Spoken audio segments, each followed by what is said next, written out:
about political science, where we have to take much care of our studies so far as OPSC examination scores.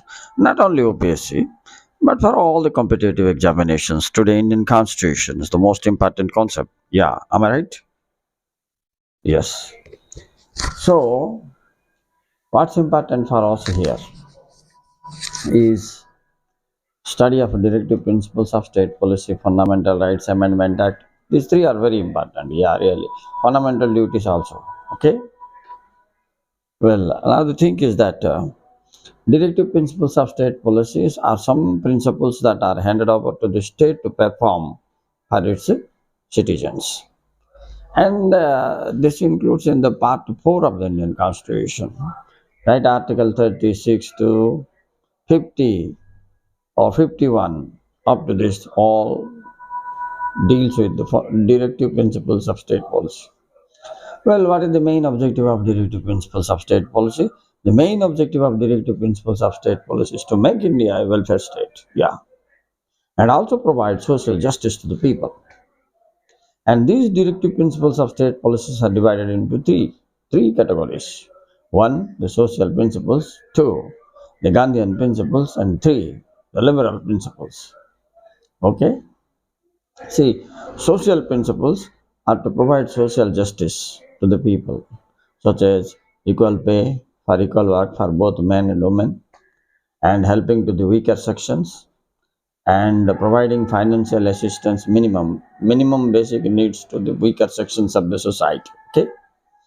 Similarly, Gandhian principles are there: not to slaughter cow, not to use alcohol, and the development of agriculture and the cottage industry, and banning of narcotic goods, alcohol, such as. And liberal principle is all about our foreign policy and relations with neighbors, separation of judiciary from legislature and executive, and maintaining good relations with our neighbor nations.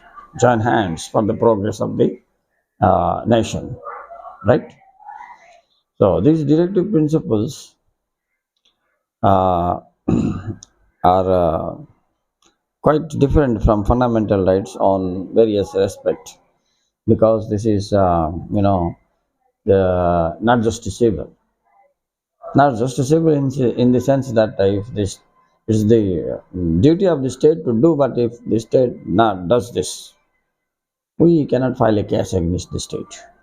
Okay, but fundamental rights are said to be justiciable, because we can file a case in the court to get the justice if any person is deprived of his fundamental rights. Am I right? So that's the difference. And secondly, fundamental rights are, you know,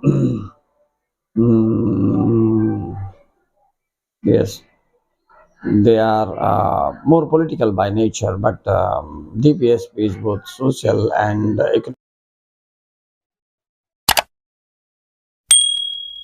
economical by nature. Okay, and fundamental rights are meant for the individual, whereas directive principles of state policy is meant for, states towards the citizens. Fundamental duty is something different, duty of the citizen towards the state. Now, the duty of state towards the citizen is known as DPSP, but the duty of citizens towards the state is known as fundamental duties. You have to know this. Okay, students, thank you very much for watching this short video.